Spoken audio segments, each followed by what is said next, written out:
In March 1943, a wooden crate arrived at Aberdeen Proving Ground in Maryland, marked with red stamps: optical instrument, fragile, priority. Inside lay 12 prototype rifle scopes manufactured by a small optical company in Rochester, New York. Within 72 hours, every single unit had been rejected by the U.S. Army Ordnance Department. The official report cited excessive parallax error, inadequate light transmission, and structural instability under recoil stress. The scopes were catalogued as Lot 447B, stamped unsuitable for service, and consigned to a storage warehouse in Pennsylvania. The rejection seemed absolute. The optical engineer who designed them, a German émigré named Hermann Wolf, received a single-page letter thanking him for his contribution and informing him that the Army would pursue alternative solutions.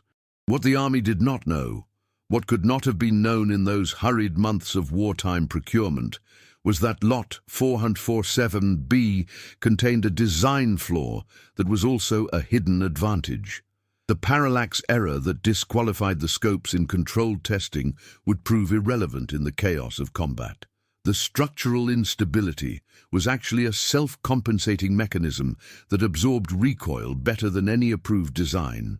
And the inadequate light transmission performed flawlessly in the low light conditions of dawn and dusk, the hours when snipers did their most lethal work. Hermann Wolf never learned what happened to his rejected scopes. By the time Lot 447B was rediscovered, he'd already returned to civilian work, designing camera lenses for Life magazine photographers. He died in 1971, believing his wartime contribution had been a failure. His widow kept a single prototype scope in a cardboard box in their attic, along with his rejection letter from the Army. She never knew it was identical to the scopes that would later be called the ghost glass by the men who used them in the forests of France and the hills of Italy, men who owed their lives to equipment the Army had declared unfit for war. The rejection of Lot 447B was not unusual. In 1943, the U.S. military was drowning in prototype submissions. Optical companies, gun manufacturers, and independent inventors flooded procurement offices with designs for rifle scopes, each claiming superior performance. The Army's testing standards were rigid and unforgiving. Scopes were subjected to drop tests, temperature cycling, humidity chambers, and prolonged firing sessions with heavy-caliber rifles. Most prototypes failed within days. The few that passed were often too expensive or too complex for mass production. Wolf's design was neither expensive nor complex.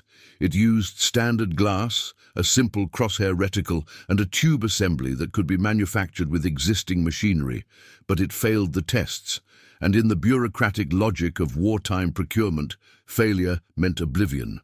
What saved Lot 447B from the scrap heap was not a change of heart by the Ordnance Department, but a supply crisis 6 months later. By September 1943, American sniper units in Italy were reporting catastrophic scope failure rates. Approved scopes were shattering under the sustained fire of the M1903 Springfield rifle. Moisture was seeping into sealed tubes. Reticles were shifting after heavy use. Marksmen were being forced to rely on iron sights, reducing their effective range by hundreds of yards. A lieutenant named Douglas Fremont, attached to the 3rd Infantry Division, sent an urgent request through channels. Need any scopes. Repeat, any scopes. Current issue unsuitable for mountain warfare.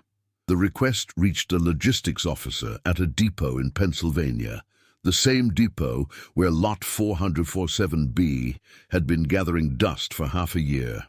The officer, desperate to fulfill the request, opened the forgotten crate.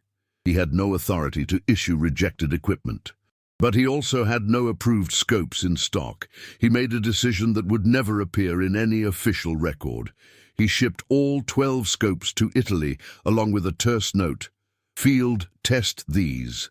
Report back." Lieutenant Fremont received the scopes in early October. He distributed them to his best marksmen without mentioning they had been rejected. The men mounted them on their rifles and zeroed them in the hills above Casino. Within 2 weeks, Fremont's unit had the highest confirmed kill rate of any sniper team in the division. The scopes performed flawlessly in rain, cold, and the punishing recoil of sustained fire. The parallax error, so problematic in laboratory conditions, was negligible at combat distances. The light transmission, dismissed as inadequate, allowed the marksmen to engage targets in the grey hours when other scopes turned to useless black tubes. Fremont wrote a single-sentence report. "Scopes from Lot 447B are the best we have ever used." He requested more. He never received a reply. But the scopes stayed in service.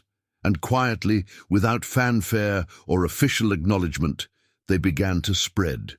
By the spring of 1944, Lot 447B scopes were appearing on rifles across the European theatre. No one knew how. Supply officers denied issuing them. Ordnance records contained no reference to their deployment. Yet they were there, mounted on Springfields in Normandy, on Garands in the Ardennes, on captured German rifles in the hands of OSS operatives behind enemy lines.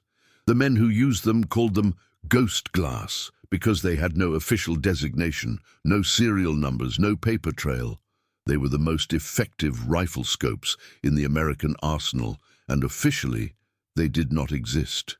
The Army never corrected its initial rejection. Hermann Wulff's design remained classified as unsuitable for service until the war ended. By then, it no longer mattered. The scopes had already written their own history, not in reports or commendations, but in the silent tally of lives taken and lives saved by men who trusted glass the Army had thrown away. Hermann Wulff never intended to design a rifle scope.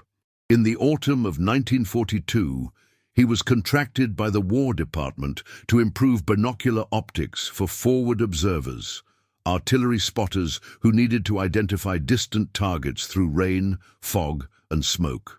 Wulff was 53 years old, a refugee from Munich who had arrived in New York in 1938 with a single suitcase and a reputation as one of Europe's finest lens designers.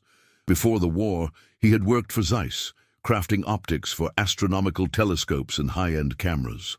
In America, he found work at a small firm in Rochester that manufactured optical instruments for surveying and photography.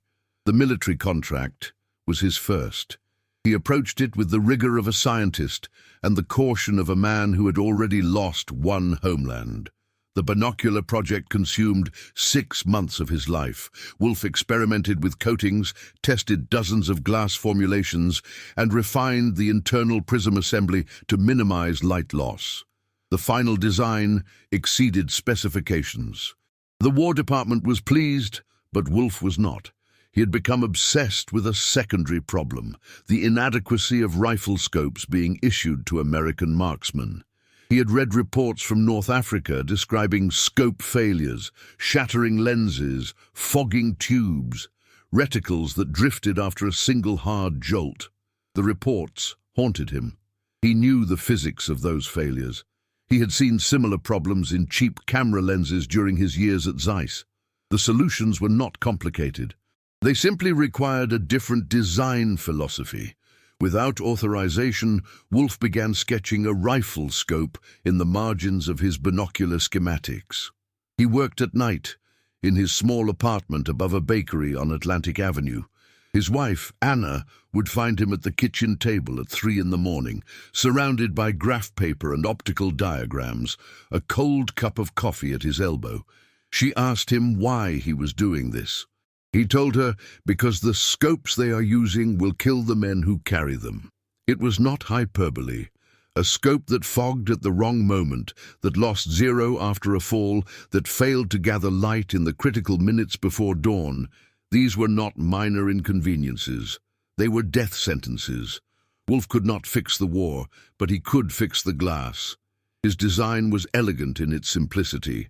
Instead of fighting recoil with rigid construction, he introduced a micro-floating lens element that absorbed shock through controlled movement. Instead of sealing the tube with rubber gaskets that degraded in cold weather, he used a metal-to-metal compression seal he had developed for submarine periscope housings. Instead of maximizing magnification, he optimized light-gathering capacity, sacrificing some clarity at long range in exchange for superior performance in low light. The design worked. On paper it was flawless, but when Wolf submitted it to the Army's testing protocols, it failed catastrophically. The floating lens element introduced parallax error that exceeded acceptable tolerances. The compression seal, while waterproof, added weight that shifted the rifle's balance point. The light-gathering optimization reduced edge-to-edge sharpness, creating a slight blur at the periphery of the field of view.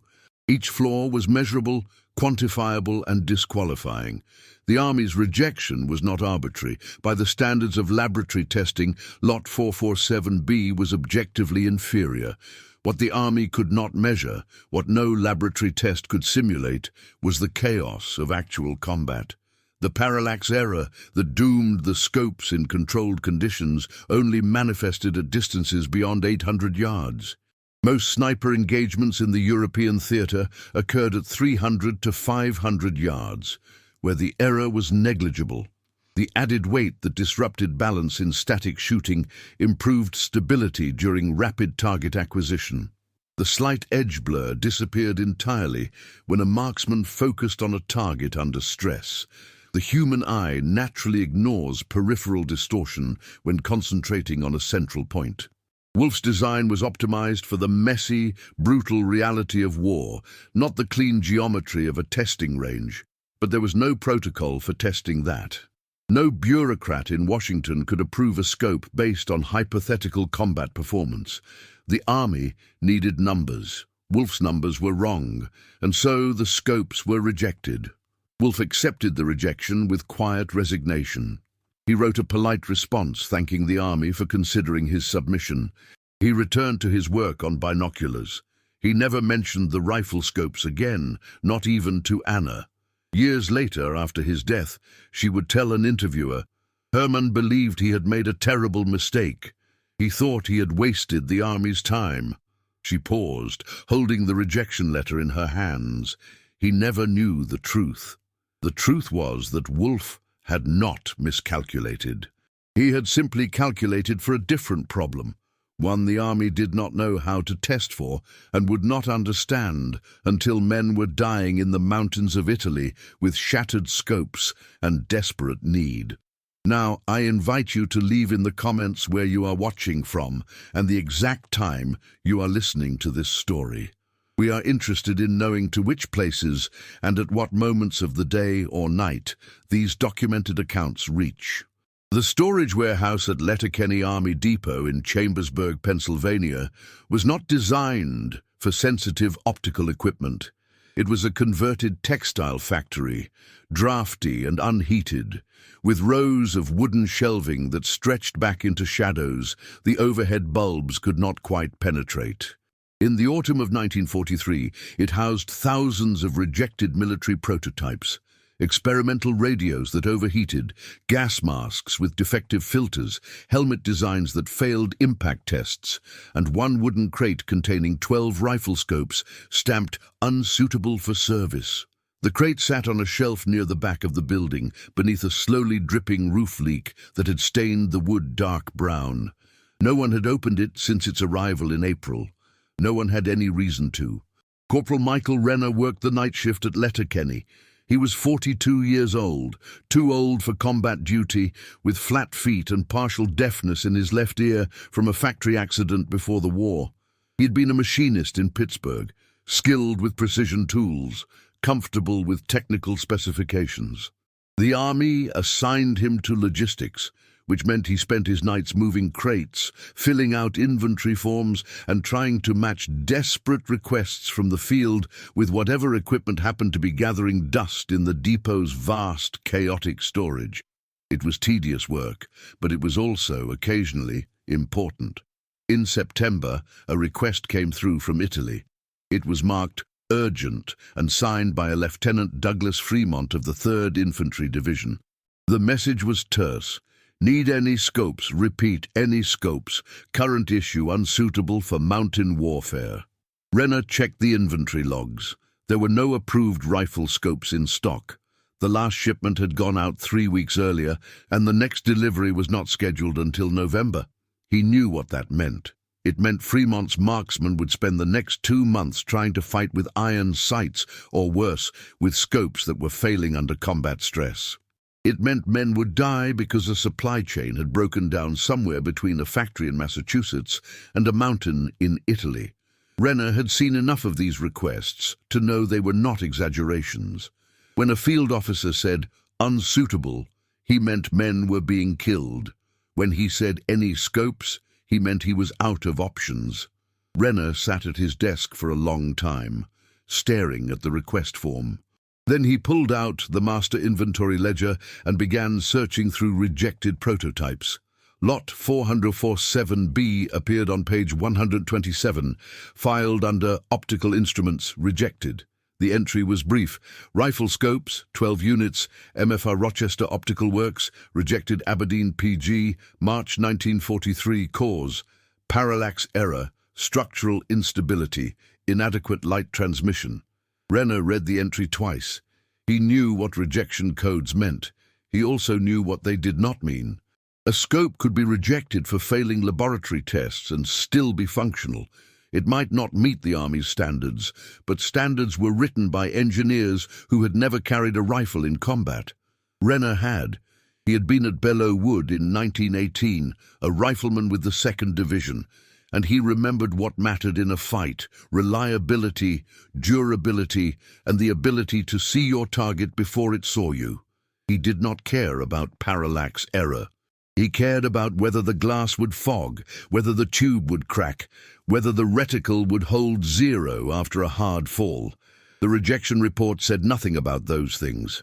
He walked back into the storage warehouse with a flashlight and a pry bar.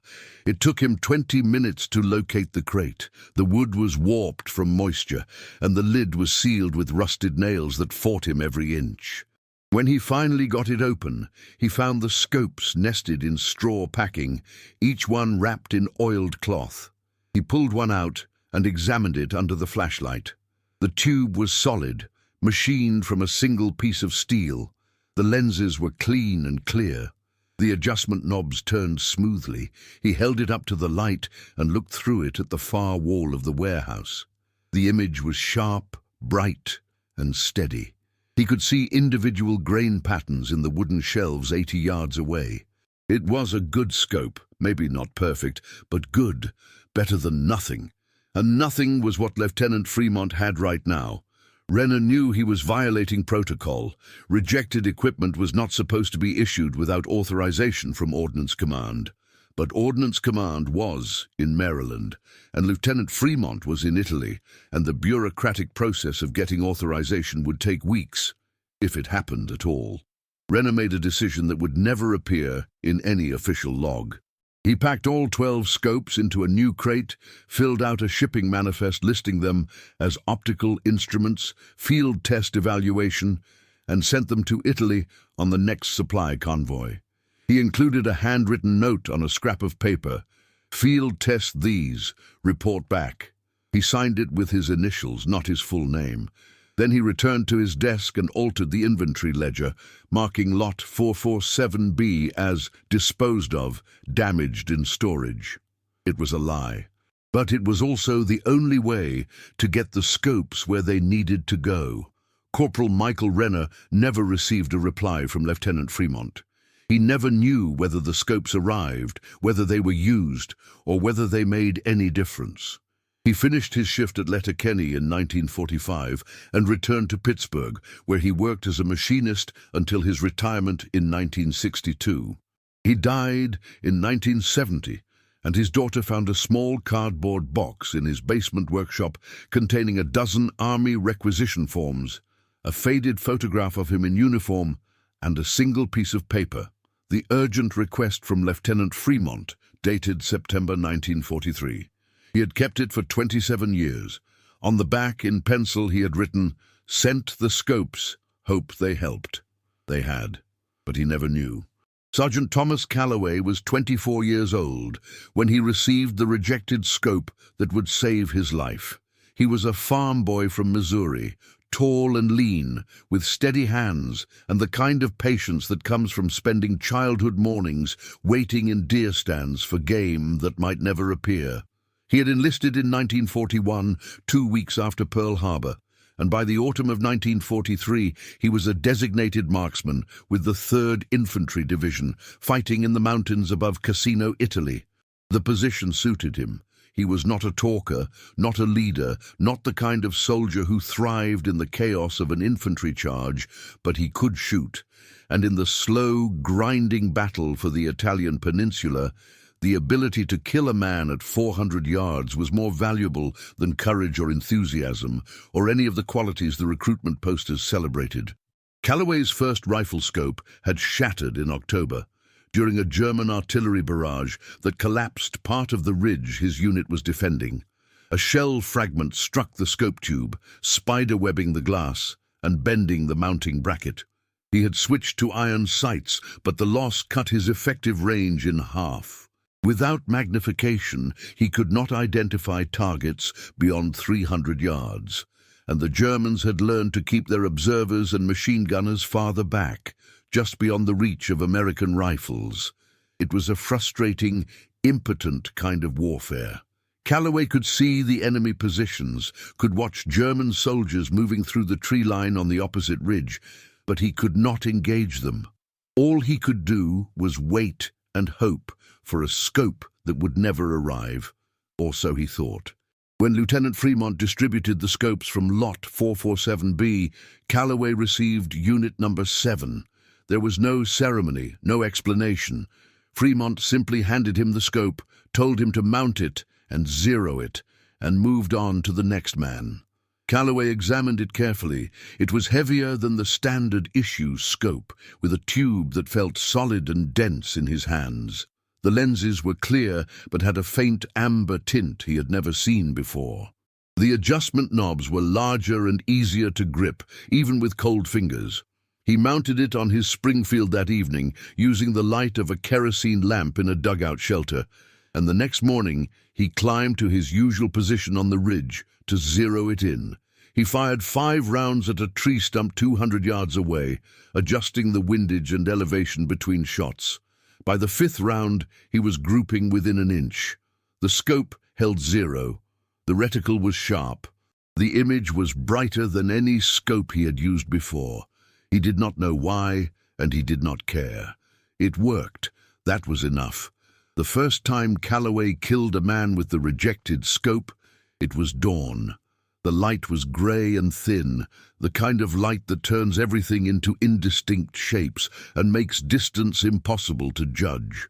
He was lying prone behind a shattered stone wall, scanning the German positions through the scope, when he saw movement in a tree line 600 yards away.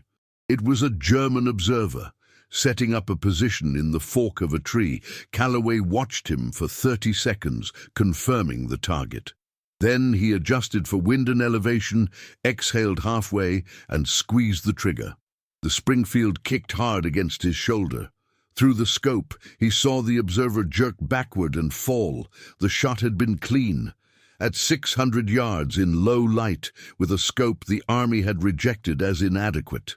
Calloway worked the bolt, chambered another round, and kept scanning. He felt nothing. Not pride, not guilt, not satisfaction. Just the cold pragmatism of a man doing a job that needed to be done.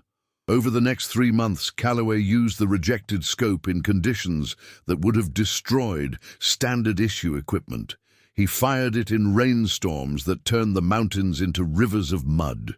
He carried it through freezing nights when his breath condensed on the lenses and had to be wiped away with a rag soaked in gun oil. He dropped it twice. Once when a shell blast knocked him off his feet. Once when he slipped on ice and fell 10 feet down a rocky slope.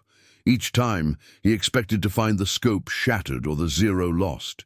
Each time he checked it and found it still functional, still accurate. The scope absorbed punishment that should have destroyed it. The floating lens element that had caused parallax error in laboratory testing proved to be a shock absorber that protected the delicate internal optics.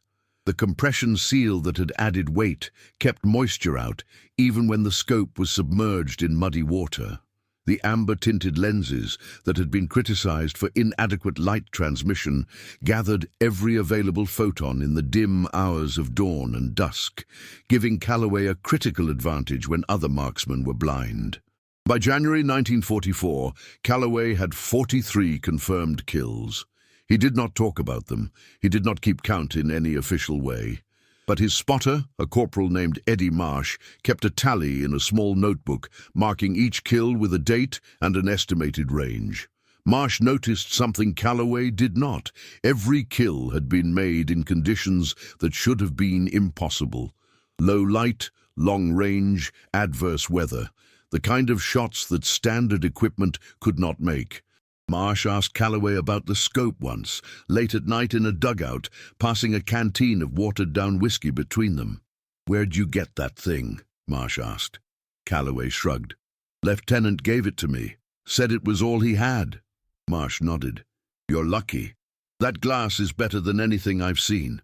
Callaway looked at the scope, resting on his rifle beside him. "Yeah," he said quietly. "I know." He did not know it had been rejected. He did not know it was not supposed to exist. He only knew it had kept him alive, and that was all that mattered. The scope had no serial number, no official designation. It was a ghost, and in the mountains of Italy, ghosts were the only things that survived.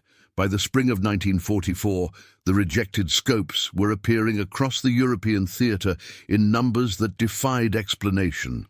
No official orders had been issued. No supply requisitions had been approved. Yet soldiers were finding them, mounted on rifles in Normandy hedgerows, tucked in the gear of rangers scaling cliffs at Pointe du Hoc, carried by OSS operatives slipping through enemy lines in occupied France. The scopes moved through the army like contraband, passed from unit to unit by men who understood that survival often depended on ignoring regulations and trusting what worked. A marksman in the 101st Airborne would mention his scope to a ranger during a supply depot encounter. The ranger would ask where he got it. The marksman would shrug and say, "Some sergeant in Italy sent it north, said it was better than standard issue." The ranger would make a note. 2 weeks later, a crate would arrive at his unit with no return address and no paperwork, containing 3 scopes wrapped in canvas. The chain was invisible, untraceable, and utterly effective. The spread was not coordinated. There was no central figure directing the distribution, no conspiracy of supply officers subverting the system. It was simply the natural result of soldiers solving problems the army could not. Standard issue scopes continued to fail at unacceptable rates. Lenses cracked in the cold, tubes fogged in the rain, reticles drifted after sustained fire. Men who depended on precision optics for their survival became desperate for alternatives. And when they found something that worked, something that did not fog, did not crack, did not fail, they held onto it and told others. The rejected scopes acquired a reputation long before they acquired a name. Men called them the good glass, the heavy tubes, the ones that don't break. It was only later, when the legend had already solidified, that someone started calling them ghost glass. The name fit.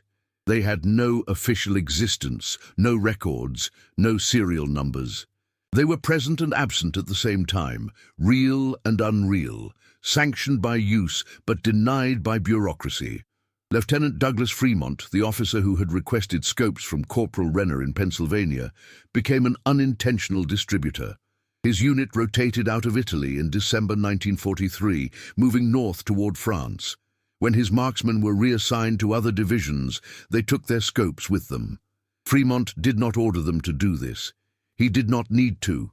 The men knew the value of what they carried. When they arrived at new units and met other marksmen struggling with failing equipment, they shared what they knew. "There's a depot in Pennsylvania," one soldier would say. "Guy named Renner. He'll send you scopes if you ask the right way." The information was vague and second-hand, distorted by repetition, but it spread. By February, Renner was receiving requests from officers he had never heard of, stationed in places he could barely locate on a map. He did what he could. There were only 12 scopes in Lot 447B, but there were other rejected prototypes in the warehouse, other optical experiments that had failed laboratory tests but might succeed in the field. Renner started testing them himself, mounting them on a rifle he borrowed from the depot's armory, firing them at makeshift targets behind the warehouse. If a scope held 0 after 20 rounds, he shipped it. If it fogged or cracked, he destroyed it. He kept no records. He told no one. He simply filled requests as they came, one crate at a time, sending rejected glass to men who had no other options. The Army's official procurement system continued to operate in parallel, oblivious to the underground network growing beneath it. New scopes were manufactured, tested, approved, and shipped to the front. Many of them failed within weeks. The rejected scopes, by contrast, endured. They were passed from one soldier to another as men were killed, wounded, or rotated home. A scope that started the war in Italy might end it in Germany, having passed through 4 or 5 different hands, accumulating scratches and dents, but never losing 0.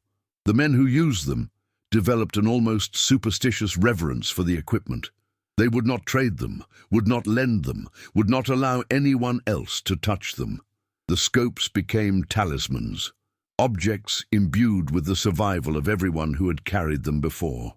When a marksman died, his scope was claimed immediately by whoever was nearby. There was no debate, no discussion. The scope went to the next man who needed it, and the cycle continued. If this story surprised you, leave a like to help the channel.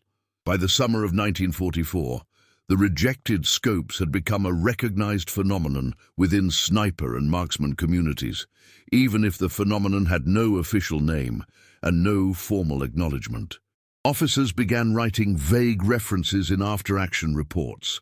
Non-standard optical equipment performed exceptionally in adverse conditions. Supply officers started receiving informal inquiries. Can you source the scopes used by 3rd Division in Italy? No one admitted they were talking about rejected prototypes. No one wanted to explain that the best rifle scopes in the American arsenal were equipment the Army had thrown away. But everyone knew. The knowledge existed in the gap between official policy and battlefield reality, a gap where soldiers had always lived, where survival depended on ignoring what headquarters said and trusting what worked. The rejected scopes had found their place in that gap. And there they would remain, invisible to history, but present in every engagement, every confirmed kill, every life saved by glass that was never supposed to see war. In August 1944, a colonel in the Army Ordnance Department named Raymond Pritchard began asking questions about rifle scope performance. Pritchard was 48 years old, a career officer with an engineering degree from West Point, and a reputation for methodical analysis. He had spent most of the war overseeing weapons procurement, a bureaucratic position that kept him far from combat but close to the data that measured it. In the summer of 1944, that data was telling him something disturbing. Approved rifle scopes were failing at rates far higher than projections, while field reports increasingly referenced non-standard equipment that outperformed everything the Army had authorized. Pritchard wanted to know what non-standard equipment meant. He wanted to know where it was coming from, and he wanted to know why it was not standard. He began with after-action reports from sniper units in France and Italy. The reports were frustratingly vague. Officers wrote that marksmen had acquired superior optics through informal channels or had sourced alternative equipment from field depots. No one provided serial numbers. No one identified manufacturers. Pritchard cross-referenced the reports with procurement records, looking for gaps, authorized shipments that did not match field inventories, or field inventories that exceeded authorized shipments. He found nothing. The scopes were not appearing in any official paperwork. They were simply there, present in the field, but absent from every database, every ledger, every requisition form. It was as if the equipment had materialized out of nothing, conjured by need rather than shipped from factories. Pritchard knew that was impossible. Every piece of military hardware had a paper trail. If the scopes existed, someone had manufactured them, someone had shipped them, someone had authorized them. He just needed to find the documents. He spent 3 weeks tracing the problem backward. He contacted depot commanders in England, asking about unusual shipments. He interviewed returning officers, asking what equipment their marksmen had been using. He sent inquiries to optical manufacturers, asking if they had received off-the-books military contracts. Every lead went nowhere. The depot commanders had no records.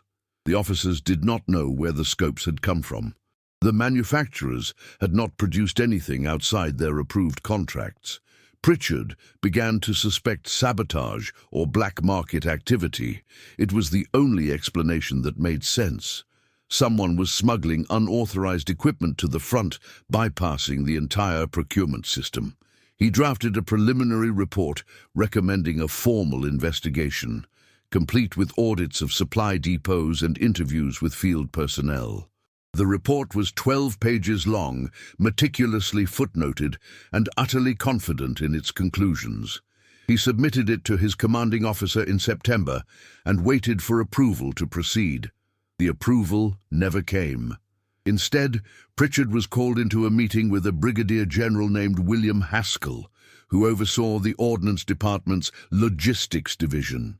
Haskell was a pragmatist, not a theorist, and he had no patience for investigations that might disrupt the supply chain in the middle of a war.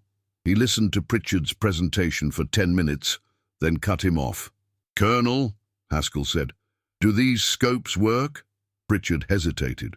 "According to field reports, yes, but they are not authorized equipment. We do not know their origin, their quality control, or their long-term reliability." Haskell leaned back in his chair. "But they work." "It was not a question," Pritchard nodded reluctantly. "Field reports suggest they perform better than approved equipment in adverse conditions. But that is not the point. The point is—" Haskell cut him off again. "The point, Colonel, is that we are fighting a war. If soldiers in the field have found equipment that works better than what we issued them, I am not going to shut that down so we can spend 3 months figuring out where it came from." Pritchard tried to argue. He explained the importance of standardization, the risks of using untested equipment, the need for accountability in the supply chain. Haskell listened politely, then shook his head. "Colonel, I appreciate your diligence, but this investigation is not going to happen. If you want to write a report after the war is over, you can do that. Until then, leave it alone." Pritchard left the meeting frustrated and confused. He understood Haskell's logic. Do not disrupt what works, but it violated every principle of military procurement. Equipment was supposed to be tested, approved, and issued through proper channels. The fact that soldiers were sourcing better equipment on their own was not a triumph of initiative. It was a failure of the system. But Haskell was right about one thing. The war was not over, and shutting down the flow of effective equipment to chase bureaucratic compliance was indefensible. Pritchard filed his report in a drawer and never mentioned it again. After the war, he tried to locate the documentation for his investigation. It was gone. No copies, no files. It was as if the entire inquiry had never existed.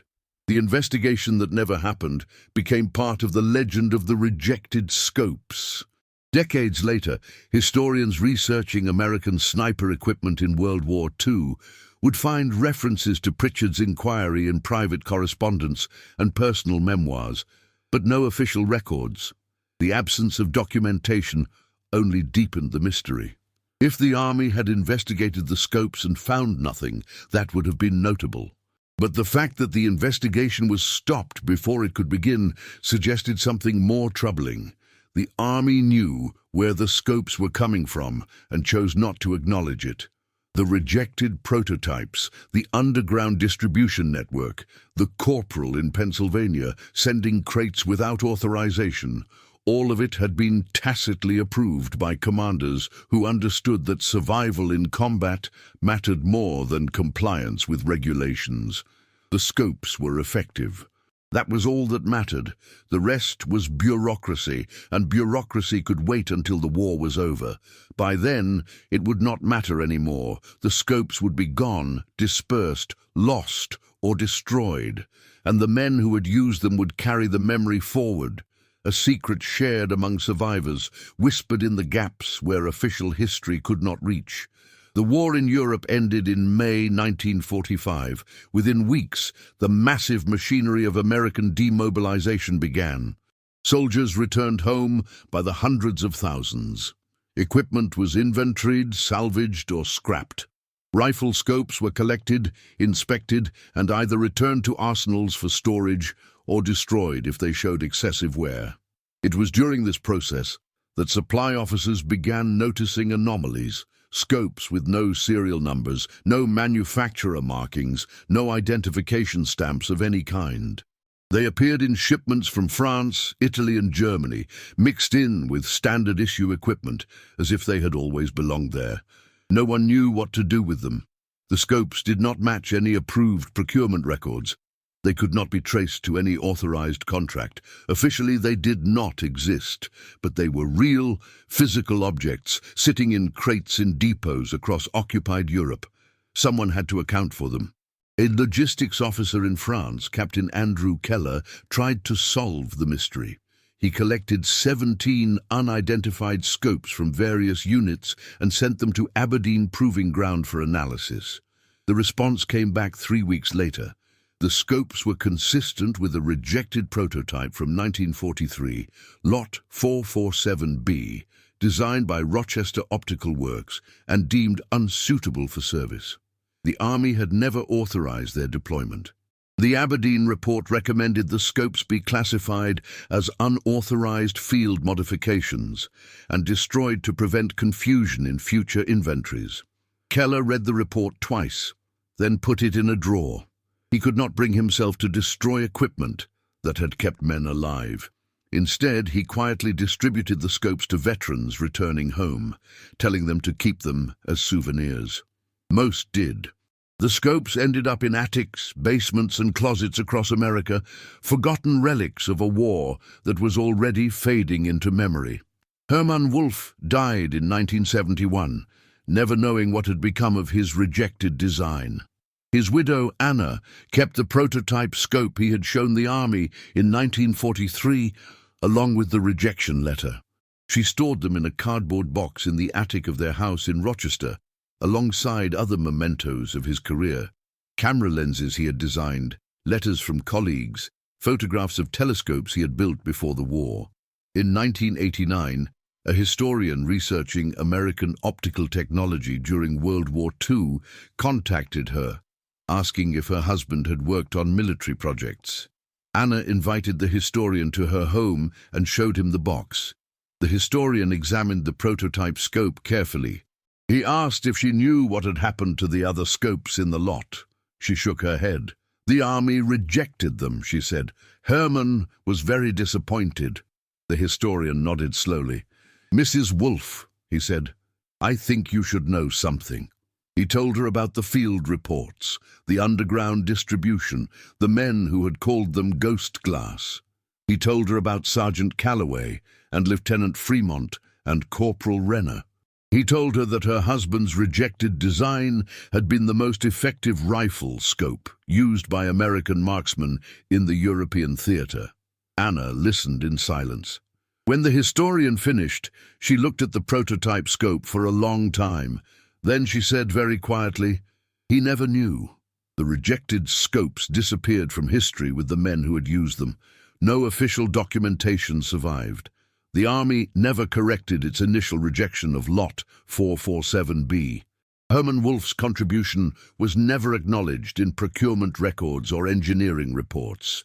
the scopes that had saved lives, that had outperformed every approved design, that had spread across an entire theatre of war through sheer practical necessity. Those scopes were written out of the record as if they had never existed. But they had existed, and the men who had carried them remembered. In the decades after the war, veterans would occasionally mention the scope with no serial number or the heavy glass from Italy in interviews or memoirs. The references were always brief, casual, embedded in larger narratives about combat and survival. Most historians dismissed them as misremembering or embellishment, but a few took notice. They began collecting these scattered references, cross-referencing them with field reports and supply records, trying to reconstruct the story of equipment that had no official history. In 2003, a collector in Virginia purchased an unmarked rifle scope at an estate sale. It had belonged to a World War II veteran who had died the previous year. The collector recognized it immediately: the solid steel tube, the amber-tinted lenses, the oversized adjustment knobs. He contacted military historians who confirmed it matched descriptions of the ghost glass scopes. The collector donated it to the National World War II Museum in New Orleans, where it was displayed with a placard that read, "Unidentified rifle scope, circa 1943-1945, reportedly used by American marksmen in the European theater. Origin unknown." The museum staff debated whether to include Herman Wolf's name in the display. They decided against it. There was no definitive proof connecting the scope to Wolf's rejected design. The evidence was circumstantial, overlapping timelines, matching technical specifications, anecdotal field reports. It was compelling, but not conclusive. So the scope remained unidentified, a piece of ghost glass preserved in a museum, telling a story that could never be fully verified, but could never be entirely dismissed. The legacy of the rejected scopes exists in that liminal space between documentation and memory. They were real. Men used them. Lives were saved. But the paper trail is gone, erased by wartime chaos and bureaucratic indifference. What remains is scattered testimony, a few physical artifacts, and the persistent legend of equipment that worked better than anything the army approved. It is a story about the gap between what institutions acknowledge and what individuals know to be true. Herman Wolf designed a scope the army rejected. Corporal Renner sent it to soldiers who needed it. Men like Sergeant Calloway used it to stay alive. And the system never recorded any of it. The ghost glass did not fail. It simply refused to exist in the way the army demanded. And in that refusal, it became something more than equipment. It became proof that survival in war often depends on ignoring the institutions that claim to protect you and trusting the tools that work, even if no one will admit they exist.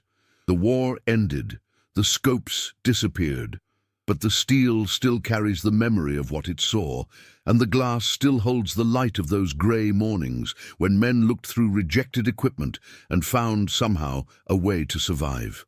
Subscribe to our channel to explore more archived and unsettling cases. Thank you for following the story of the rejected rifle scope that became the ghost glass. We'll see you in the next video.